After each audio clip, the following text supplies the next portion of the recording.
So I'm very pleased to introduce this next speaker, who is Professor Matthew Kiernan. Matthew is the Bushel Chair of Neurology at the University of Sydney and co-director of the Brain and Mind Centre. He's the chair of the World Federation of Neurology ALS, MND, Motor Neurone Disease Specialty Group, and he established the Pan-Asian Consortium for Treatment and Research in ALS. He is president of the Brain Foundation and currently serves as editor-in-chief of the Journal of Neurology, Neurosurgery and Psychiatry for BMJ Publishers. He's got a wealth of experience and I'm really looking forward to his talk. Thanks so much, Matthew.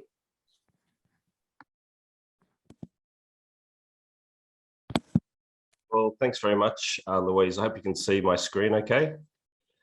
Yes, no problem. Okay, well, look, it's been a great session already, and I've learned a lot. So I'd like to also acknowledge the traditional owners of the lands on which Sydney University is located, the Gadigal people of the Eora Nation, and pay my respects to the knowledge embedded forever within Aboriginal custodianship of country. I pay my respects to those who have cared and continue to care for country. And I'd like to welcome all Aboriginal and Torres Strait Islanders to the session today. You're all very welcome. And in fact, this is a cave art drawing of a network. And this, I think, sums up the life of a clinician researcher. So I've been very lucky over the course of my life to have many mentors and advisors. And I'd particularly like to acknowledge David Burke, Jim Lance, Angela Vincent, Glenda Halliday, and Mary Riley. And I'll touch on all of them during my talk. But I suppose really the best part of my research has been undertaking the work with a really fantastic group of PhD students who've worked with me over the years and have taught me so much in neurology, in medicine, and in life in general. And I would like to acknowledge a few people, particularly Steve Vucic in the middle there, who was the chair of the session last week. Michelle Farah, who gave a fantastic talk last week on the introduction of genetic therapies for spinal muscular atrophy. And we're going to hear from Parvati Menon later in today's session. So I suppose I was a medical student in the 1980s at RPA and graduated in 1990 as an intern, then resident and registrar at RPA. And I suppose I went into medicine thinking I'd do orthopedic surgery. And then when I actually did some of that as an intern, I thought, well, I was doing, pin and plates, and it was like applied carpentry. And I was never all that practical anyway. And so I thought, well, maybe this isn't for me. And so then I went to the superintendent and said, I'd like to do medical terms, and got various exposures. And I really enjoyed both hematology and neurology. In fact, I remember talking to John Lester, who was a neurologist at RPA, and I said, look, I'm thinking about a career in neurology. And he said, Matthew, you'll never be disappointed. It's a really fulfilling career. The other thing he said is that, if a patient comes along with chest pain, he said, any physician can manage chest pain. But he said, if a patient comes in and one eye's looking up here and one eye's looking over there, they said, call a neurologist. So you'll always have lots of patients and you'll learn a lot. And that was great advice. I suppose the other thing that really clicked the difference for me was George Bush Sr. announcing that 1990s was the beginning of the decade of the brain. And although that seems like a very sort of throwaway line, it was amazing the amount of interest in the brain and the mind and the technology. And there was the idea that MRI scans were coming in, genetics, and it really looked like a fantastic area to go into. And I think courtesy of that initiative, the Decade of the Brain, the lives of patients with neurological diseases have been transformed. And we can see that particularly in multiple sclerosis. When I started training as a registrar, we had no therapies for MS. That was 1993. We now have 16 registered therapies through the PBS scheme, starting off with interferon therapies, so injections, then infusions, Tysabri. And now we have medications that actually, with the very first episode, turn the whole immune attack off. So one episode of optic neuritis, an 18-year-old who might lose vision, we can reset the immune system so that person will never have another episode of MS, and that's through humanized monoclonal antibodies. And in fact, the University of Sydney awarded Sir Greg Winter an honorary degree last year. And he came out and interestingly said that all of the funding for his research in humanized monoclonal antibodies came from seed funding from a group of enthusiasts who supported horse racing in Australia. And they gave him the seed funding, took it back to England, developed the whole program. He subsequently sold it back to the Medical Research Council in the UK for £7 billion, and it generates about £14 billion annually. So this is what the transformation that research can do for patients' lives. The other example I would give is the field of stroke. When I started as a neurology trainee and as a neurologist, all we could do was look at patients once they'd had the stroke and then try to adjust risk factors. Now we have therapies where a guide wire is put into the groin, fed up into the brain, past the clot, and the clot is removed. So patients come in acutely hemiparetic, so paralyzed down one side of their body, unable to speak. The clot is pulled out, and they can leave hospital 2 to 3 days later without any neurological deficit. It is truly transformational. And this discovery actually comes through Australian clinicians. So in the top right there, endovascular therapy for ischemic stroke was therapy developed by Steve Davis and Jeff Donnan through the Melbourne Stroke Network, incorporating stroke neurologists around Australia.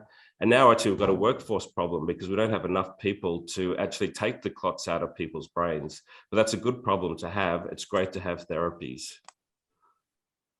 So we've been actually reviewing the origins of neurology, and they date back. It's interesting that in fact, in the 1930s, people still didn't understand how nerves transmitted impulses. And in fact, they thought that it was perhaps some sort of domino effect, like one domino triggers a whole sort of process through, a physical process through nerves. The people who really put this on the map, understanding neurotransmission, were Hodgkin and Huxley. And in fact, they were clinician-scientists, but they were trying to work out how to study nerve activity. And what they needed to do was have a species to study this. And so they went down, they were based in Cambridge, they went down to Plymouth, which is on the coast, and they started looking at various species. They started studies in crab, in cuttlefish, in frogs and lobsters, but ultimately they realized that the giant squid was the way they were going to do it. However, unfortunately, World War II broke out, and because they were such incredible minds, they were taken out of their research by British intelligence. And in fact, they developed the radar system that was used in aeroplanes and in fact led to the end of the war through the Battle of Britain. So it was the superiority through radar that was developed by Hodgkin and Huxley that was the turning point. After the war, they went back to Plymouth to continue their studies. And here's a quote from Hodgkin.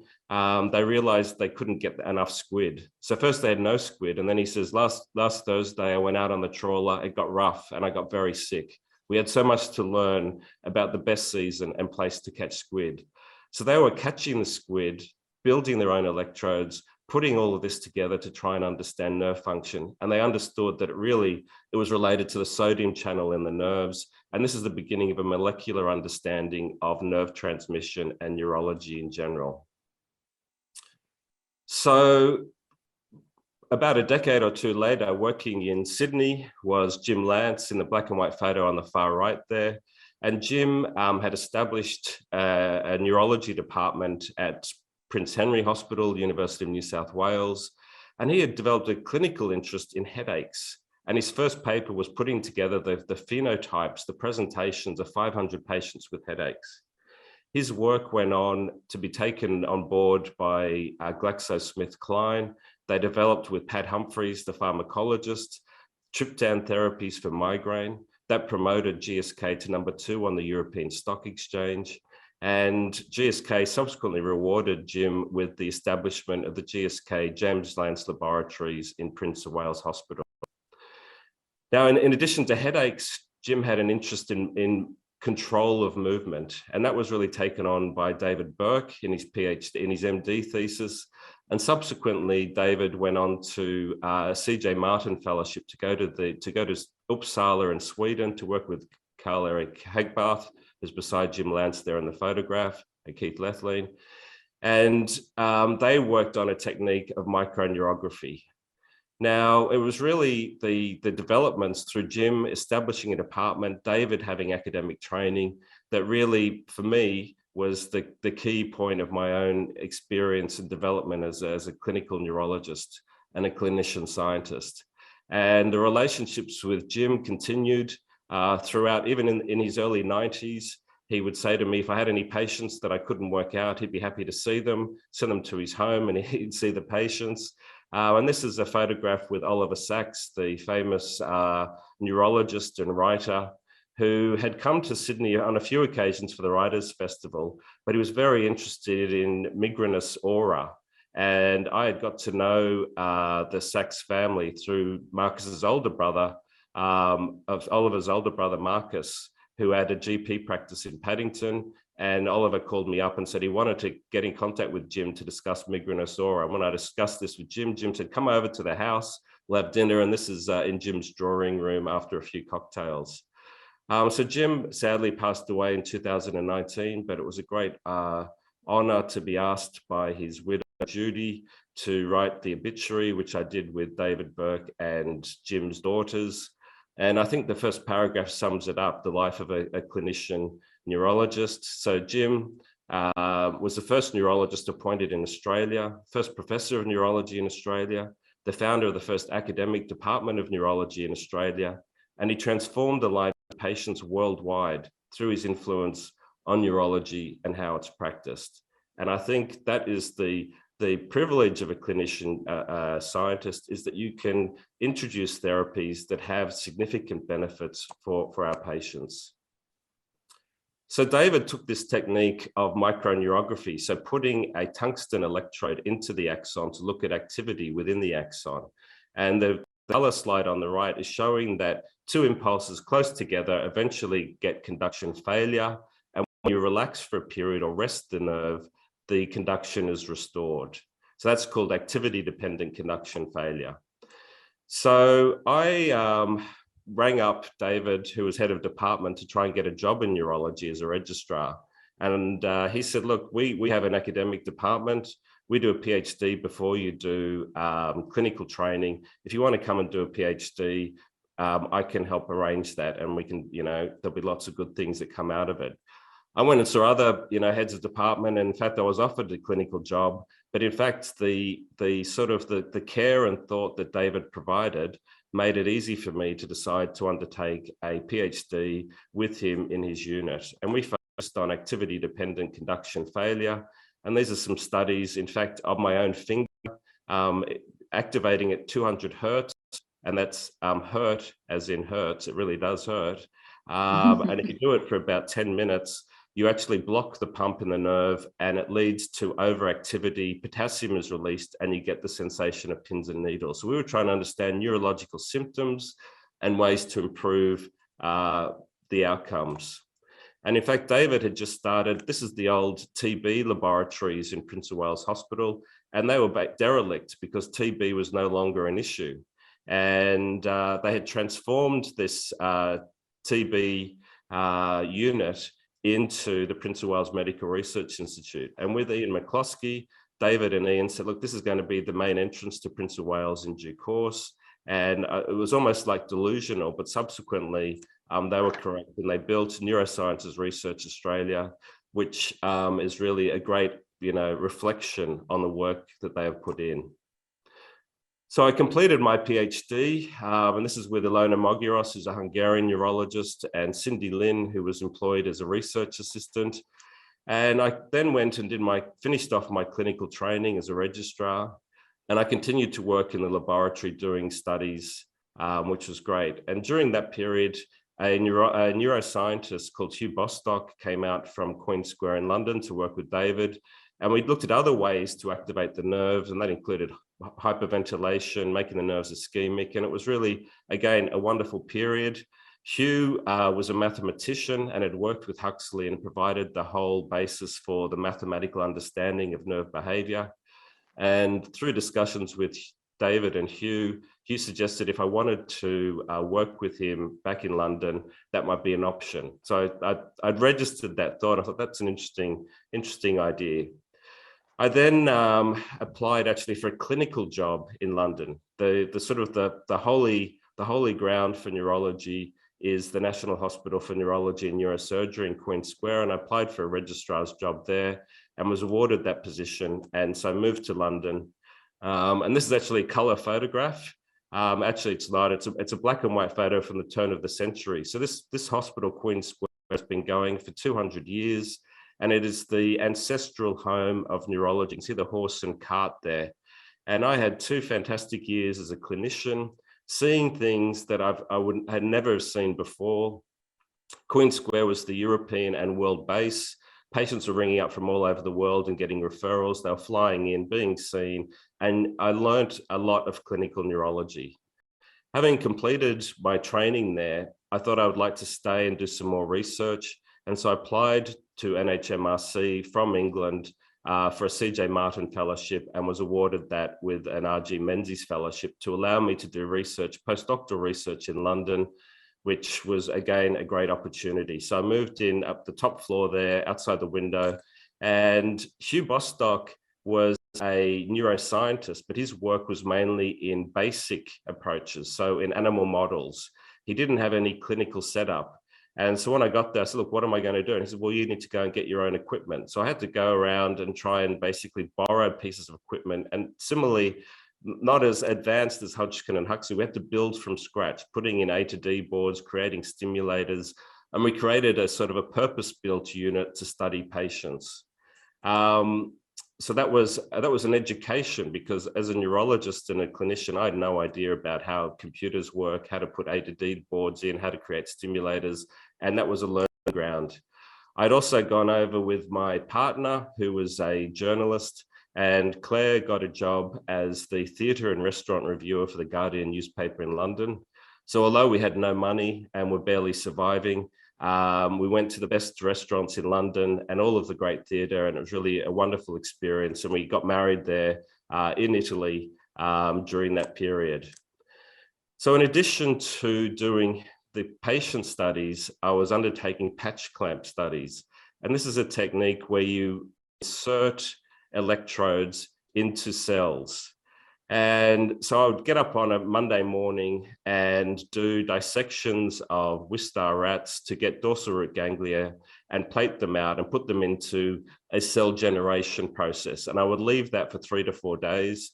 Then I would go back and do clinical medicine Monday, Tuesday, Wednesday, Thursday morning.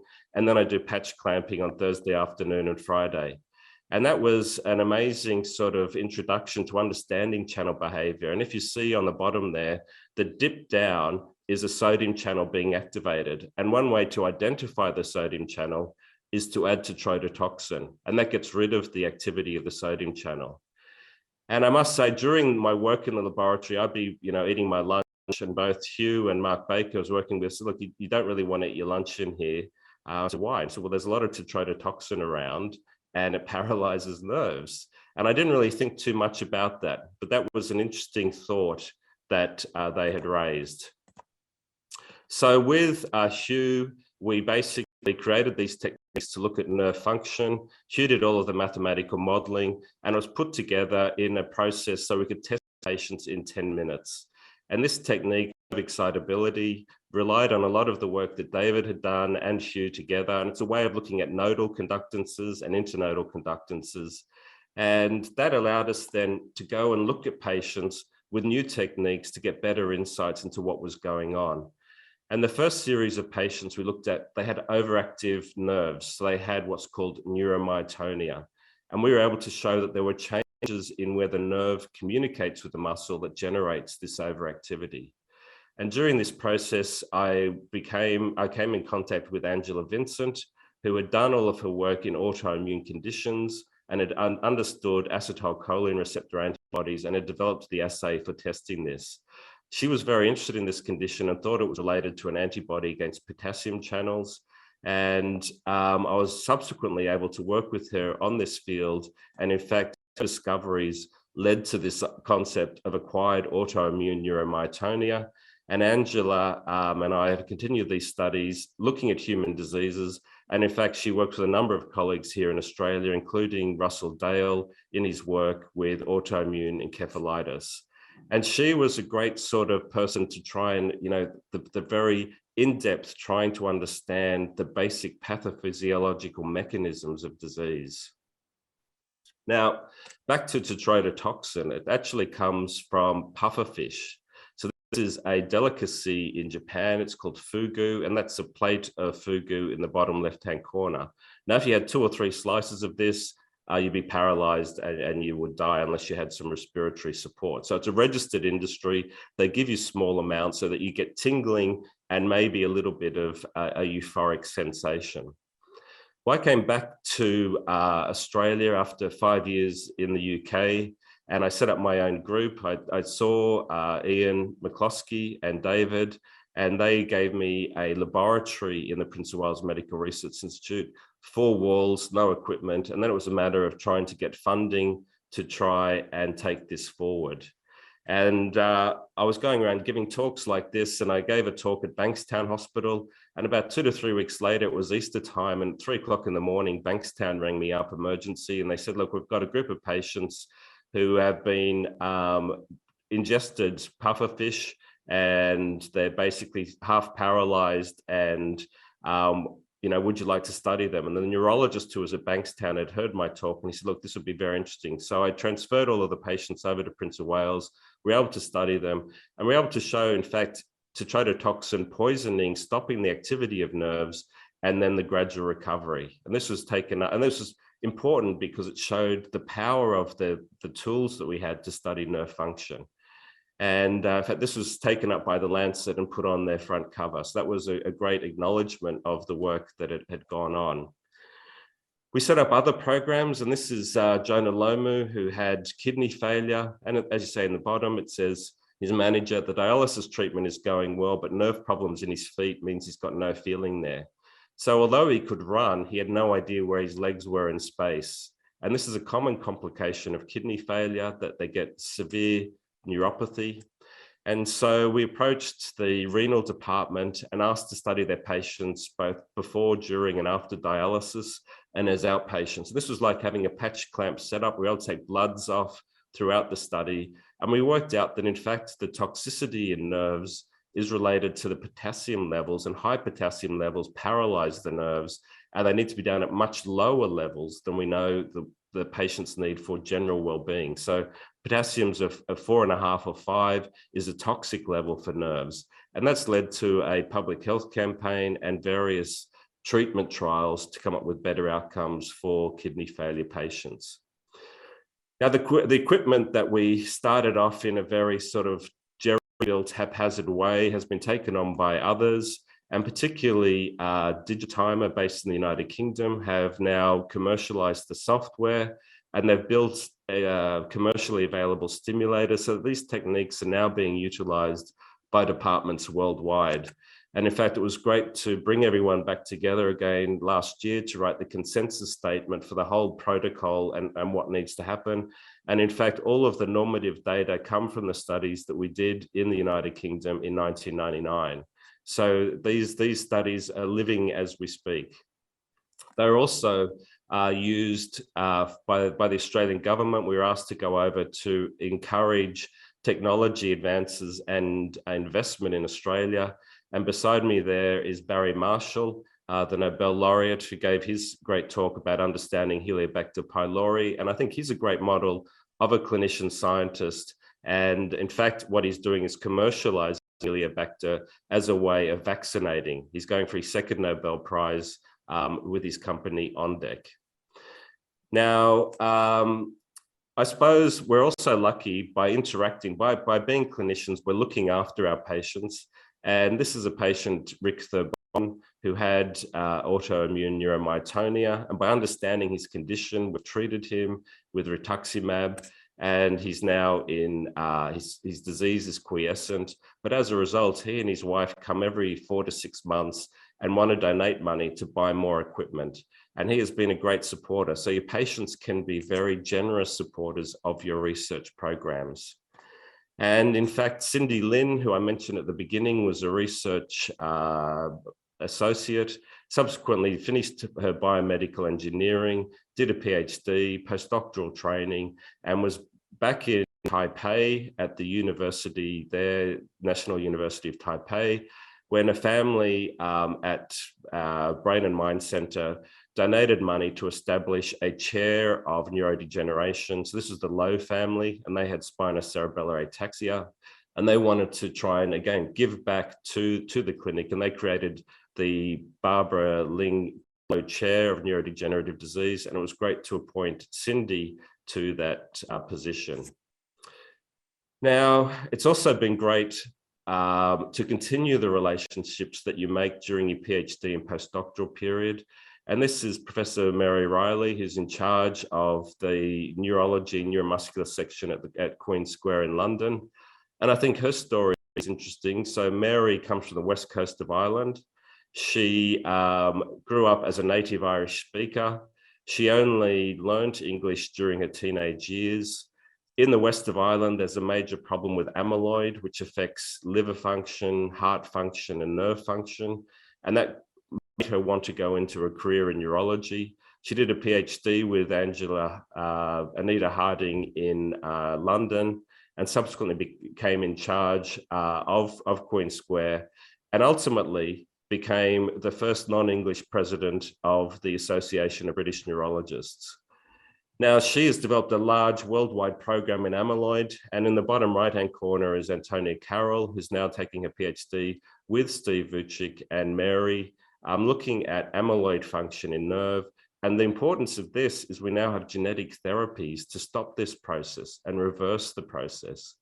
And much as we heard last week with Michelle Farah, but we need markers to see the effect. How are we doing in terms of making, reducing the amyloid load and leading to better outcomes for patients? Now, having worked in my own area, another key driver was Glenda Halliday. And Glenda is a neuroscientist, neuropathologist, and she approached me saying that would I be interested in joining her for an application for an NHMRC program grant. And that was to bring together neurodegeneration, motor neuron disease, and dementia, frontotemporal dementia. So I put the application in, and you can see on the bottom corner, we had the clinics working. So that was John Hodges and myself, providing specimens that's driving the animal models and cellular processes. And fortunately, our program grant got up. And in fact, the Minister for Health at that stage was Tanya Plibersek, and it was decided that the announcement would be made based around our program grant. And when she turned up for the announcement, there was about, I would say, 150 to 200 reporters. And I was thinking, wow, this is fantastic. There's a lot of interest in science.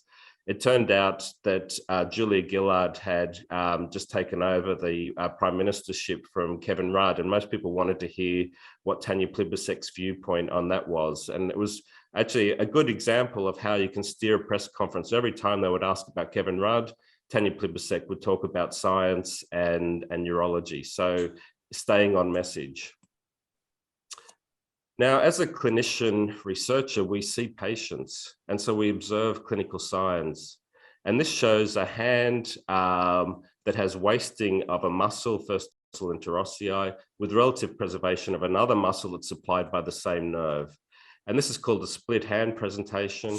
And that is because the problem is developing in the brain. And we've been interested in looking at degeneration, but we had approached it more from a peripheral, so where the nerves are in the hands and the arm and the spine, rather than from the spinal cord or the brain. And in fact, the person who's most intrinsically linked to motor neuron disease is Lou Gehrig, and here he is with Babe Ruth, and you can see in his hand, he has wasting of the first dorsal interosseous, and that is the split hand of ALS, which is a very common clinical feature that we've described. But that made us worry and wonder whether these conditions were originating in the brain. I suppose as part of our teaching in neurology, we're told that these were spinal or peripheral abnormalities. But in fact, we proposed that this was a central problem, linking together dementias and neurodegeneration. And this is a project to try and explore that Steve Vucic took on during his PhD. And we converted the techniques from the peripheral into the central. So one way to activate the brain is use a transcranial magnetic stimulator. And this is a way to see how the brain is behaving. And when we did that in motor neuron disease patients, there was evidence that their brains were hyperexcitable. So in other words, the condition was beginning in their brains and then driving the process of degeneration, weakness in their arms and legs. And that is something that Steve has taken forward with Parvathy, who we'll hear from later. But interestingly, when you start patients on treatment with, say, a medication, riluzole, we see a normalization of this abnormality. So in other words, their brains have been hyperactive and then become normal again. Now, Parvathy, who'll talk later, showed that this was a diagnostic approach, and this is her study in Lancet of 335 patients. And this is the basis now for commercialization of their technique for mag-excite neurodiagnostic, particularly with Steve. But bringing this together with Glenda was able to look at the cellular approaches and looking at brains of patients that we had studied in life, and came up with concepts of disease spread. So we're seeing that there's a compound, a protein abnormality, TDP43, that is spreading through the brain, leading to the clinical manifestations that we see. So it's great to be able to combine pathology with clinical phenotypes, with function in the living patients to try and understand the diseases to get better therapies. Now, I suppose I mentioned at the beginning, there's lots of good therapies in neurology, but there's a lot of conditions that so far seem very resistant to treatment. And I've mentioned dementia, neurodegeneration in general. And probably the reason this is the case is that we don't understand the disease mechanisms properly. The other thing is we bunch all of these patients together. We call it a dementia, but not all dementia is the same. And some people have very short courses of the disease. Some people have very long courses of the disease. So we need to have better markers of what the disease is and then treatment markers. And I suppose one of the workshops that we've been involved with at Airlie House in the US in 2016 advocated that every trial needed to have a biomarker approach. Every time we do a trial now, we have to have markers of effect. And so that even if the trial is negative, we are getting information about how the medication may have been affecting the nervous system.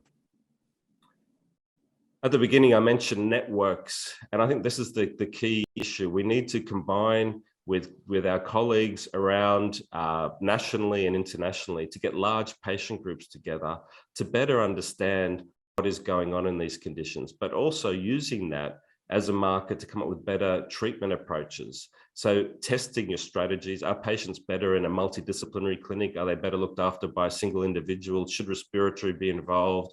Do you include dietitians? And these are all questions that you can understand and investigate through science. And this is the benefit of that is you come up with better therapies for your patients. And we've been able to combine now all of the clinics around Australia, and all patients who are interested in research are able to do that. But we've also now, every patient who comes along and says they are interested, we get samples from them, and they're coordinated through Naomi Ray in Queensland. And this was a courtesy, again, of the Ice Bucket Challenge, which you may have been aware of. And that has driven research both in Australia, but internationally. And it's a great, I think the community involvement in research really does transform what we can do. Linking together countries. So this is the Pan-Asian Consortium for the Treatment and Research in ALS. And that's Asia. I mean, we're lucky to be in this region. That accounts for 3/5 of the world population, but very diverse populations. So can we see that there are differences in different conditions in the genetics, in the manifestations, in the phenotypes? And the answers, of course, are going to be yes. But can we use those differences to come up with a better understanding of the disease? And in fact, Steve was able to take a large cohort of patients, so 6,500 Australian patients, 2,500 Japanese patients, 3,000 South Korean patients, and put them all together and used a method that was done in cancer, the age of onset versus the log of the incidence. And that generated a straight line, and the slope of the relationship was 5. And that suggested that there were 6 hits that need to be experienced by a patient before they manifest disease. And we know that if they have a genetic mutation linked to the disease, that accounts for 3 of those hits. So now we need to understand the whole environment, epigenetics, to try and understand ways to, again, come up with better therapies for our patients. Now, as a neurologist, we see patients down in this part of the curve when they have been diagnosed and they develop their clinical symptoms. And unfortunately, many of them are dead within 1 to 2 years of their presentation. But what we need to try and understand is what has gone on for the preceding, 5 years, 10 years, 20 years, 30 years, all the way back to really conception. And it's through understanding the pre-manifestation of symptoms that we are going to come up with more successful therapies for these resistant diseases. And we're already seeing now that if we understand a gene is related to the cause of the disease, which is the case in about 10 to 15% of these neurodegenerative diseases, we are now able to give gene therapies. So much as Michelle mentioned last week, we're also doing similar studies in adult MND ALS patients. And gene therapy is stopping the manifestation of the disease or bringing them back towards normal, which is really a fantastic outcome and something that we could not have anticipated even 5 years ago. In terms of the pre-assessment of patients, we're interested in, we see patients when they've developed weakness or whatever, but what was it like for the 5 to 10 years beforehand? And we had an occupational therapist who joined us from Brazil, Sao Paulo, Aneda Miyoshi. And she was working as an au pair or a nanny and was bored and she'd like to do some research. So we started, she did subsequently a PhD and a postdoc. And in a postdoc period, was discussing with carers, had they noticed changes in their partners? And in fact, for 4 or 5 years before they manifested the disease, they'd mentioned clear changes in their personality, making suggestive remarks, using catchphrases, becoming impulsive. They'd lost motivation.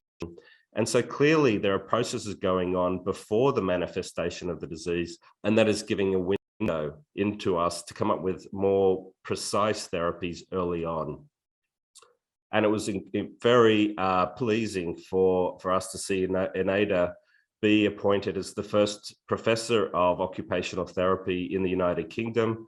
She's now the chair in dementia care research at the University of East Anglia. So that's been a great outcome. Now, I suppose it's also important, here we are saying what we do as clinician researchers, but what do patients want? And this was a survey undertaken in Australia, and this is what patients said they wanted. They wanted their care delivered locally with specialist input. They wanted it to be well coordinated. They wanted it to be aligned with their needs, and they wanted to be linked to research. And this has been a driver for us to try and bring everyone together, both the patients, the cohorts, and the clinicians and the scientists, to come up with a process that unifies us. And we were able to do that through coming up with a patient app, which the patient controls their medical needs, their referrals, their medical information. But then when they come to clinics, taking off biospecimens that are driving the research and enrolling them in clinical trials.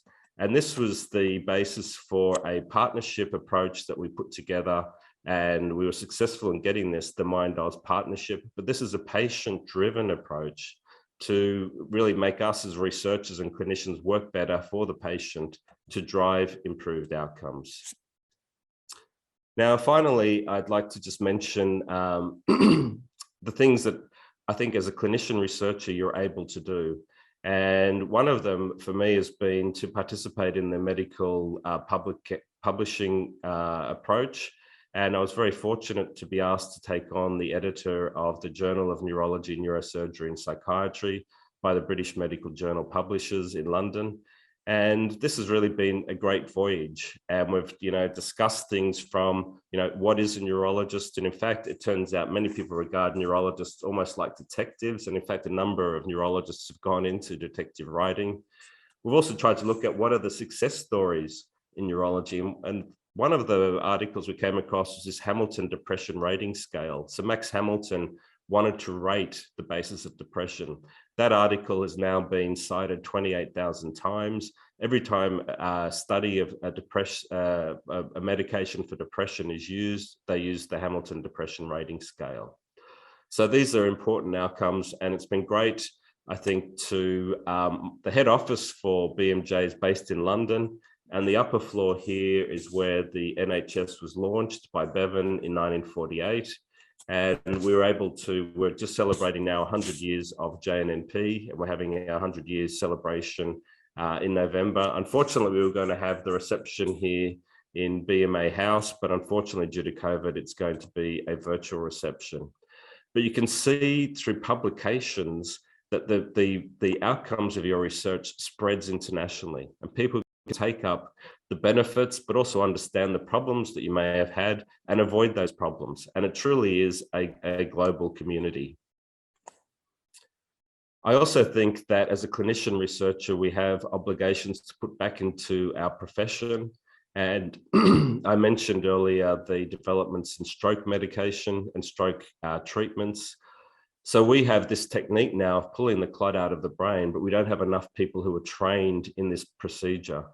So during my period as president of the Australian and New Zealand Association of Neurologists, we've provided fellowships around Australia to train neurologists in the techniques of interventional neuroradiology. We're creating now a workforce that is able to do this procedure around Australia. And again, the transformation in stroke outcomes it's unbelievable. So starting off at RPA, having been away, I left RPA in 1993. And then about 5 or 6 years ago, I got a call from my teachers, the bushel chairs, to say that would I consider coming back as the bushel chair of neurology at the University of Sydney. And I suppose bushel chair is Bushel T, Philip Bushel Foundation. They had provided the funding for this position. It's the longest philanthropically supported position, professorial position in Australia. And all of the bushel chairs are still alive. That's Jim McLeod, the first bushel chair. And so after thinking about what do you do with your life, I decided to come back to the alma mater, the scene of the crime, and I took up the position as a bushel chair based at the Brain and Mind Centre. And that was at a period where people were thinking about research outcomes at the university. And there was a review thinking that the research probably there were pools of great research, but it wasn't done in any coordinated fashion. And the Wills Review suggested that we should join large groups together into these strategic priority areas of research collaboration, or SPARCs. And that is now been termed a multidisciplinary initiative. And one of the earlier ones to be launched was the Brain and Mind Centre. And that was with co-director Ian Hickey and myself. And I suppose we spent a period of time trying to work out what is the Brain and Mind Centre? What do we want to do? What should we try to achieve? So the strategy we defined to try and come up with better understanding in 3 areas: developmental neurobiology. So in other words, the child brain, autism, brain behavior. Then the second theme, youth mental health. And the third theme, healthy brain aging and neurodegeneration. And the goals of all of these approaches are to help people that are diagnosed with these conditions and to help them live a healthier and better life. And this was launched by the then Premier, Mark Baird. And in fact, you can see this is Michael Barnett with an MS patient, and you wouldn't notice that he had MS. Whereas if you'd been to this clinic 10 years ago, all of these patients would be in wheelchairs. So I think that bringing groups together locally is a great strength. And at the same time as the launch of the Brain and Mind Centre, we were very fortunate to have a number of key drivers for change, and that included the chief executives of the local health districts and the then Dean of Medicine, Bruce Robinson, who suggested combining all of the hospitals in the group through the University of Sydney, so Royal Prince Alfred, North Shore, Colling Institute, Westmead, the Children's Hospital Westmead, and the University of Sydney. And this is Sydney Health Partners. It accounts for about 2.5 million people, more than 10% of the population of Australia. And you can see you can do large scale research using this sort of framework.